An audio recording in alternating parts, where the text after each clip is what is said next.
Voynich Manuscript isn't just a relic of the 15th century. It's a cipher no one has cracked, a challenge that spans centuries of cryptography, from handwritten codes to today's cutting-edge AI, and yet its enigmatic pages defy us all. For over 6 centuries, the Voynich Manuscript has been one of history's most perplexing mysteries. Discovered in 1912 by rare book dealer Wilfrid Voynich, this mysterious text has confounded scholars, cryptographers, and historians alike, with its strange language, vivid illustrations, and baffling origins. Carbon dating of its vellum pages places its creation in the early 15th century, between 1404 and 1438, yet its true author, purpose, and even its intended audience remain unknown. Comprising 240 pages, Voynich himself claimed to have discovered the manuscript at Villa Mondragon, a grand Renaissance-era villa near Rome that once served as a Jesuit retreat. Intrigued by its strange script and illustrations, he acquired it,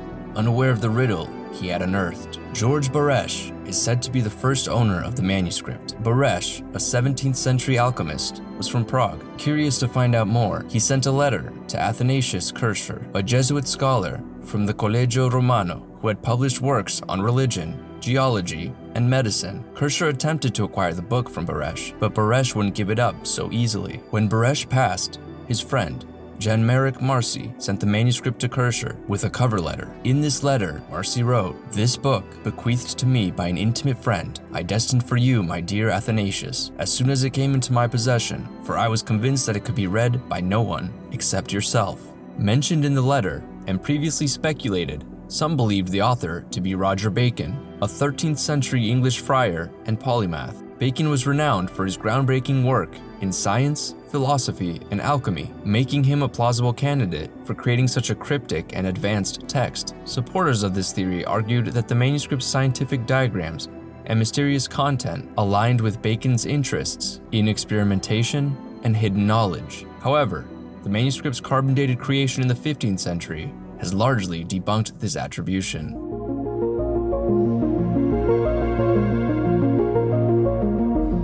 The manuscript had moved around between owners, continuing to perplex each one. Then it reached the hands of Wilfrid Voynich, which of course explains the name of the manuscript. Wilfrid Voynich was no ordinary book dealer. Born in 1865 in what is now Lithuania, Voynich had an interesting past before his discovery of the manuscript. As a young man, he was a revolutionary, fighting for political freedom in the Russian Empire. Arrested and exiled to Siberia, he managed to escape and eventually made his way to England, where he reinvented himself as a rare book collector and dealer. Voynich was known for his intellect and unrelenting curiosity. His acquisition of the mysterious manuscript was driven by more than just profit. He was fascinated by the enigma it presented. He spent years trying to decipher its secrets, corresponding with scholars and cryptographers around the world. Though he never succeeded, his passion for the manuscript ensured its survival and prominence in modern times. Voynich kept the manuscript until his death, leaving behind a legacy intertwined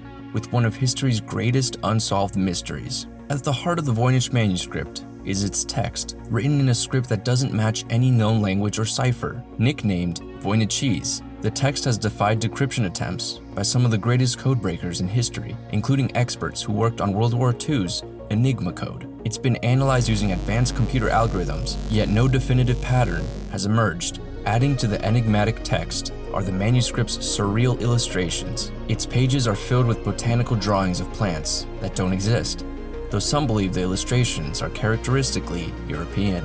The manuscript also contains astronomical charts that defy conventional understanding,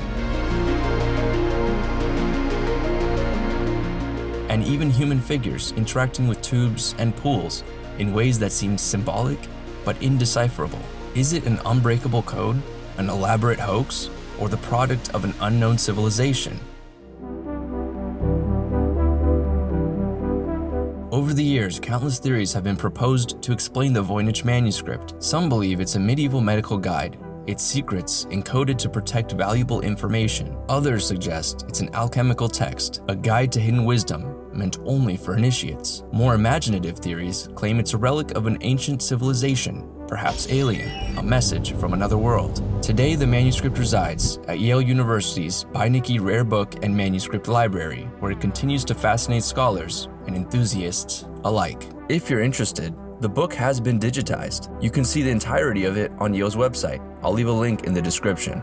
Some skeptics argue that its text was created through random wording, intended to deceive or entertain wealthy patrons of the time. Yet, the complexity and consistency of its language and illustrations make this theory difficult to accept. Teams of linguists, historians, and cryptographers continue to analyze it, but the question persists: was it ever meant to be understood? Whether a genuine relic of forgotten knowledge or an elaborate medieval joke, the Voynich Manuscript has captured the imagination of generations. It's a reminder of how much we still don't know about the past, a puzzle that invites us to keep asking questions. In the end, the Voynich Manuscript isn't just a book. It's a symbol of humanity's insatiable curiosity, a mystery that challenges us to believe there are still enigmas worth pursuing, or perhaps it's simply a hoax that continues to fool even experts. Let me know what you think in the comments below, and as always, thanks for watching.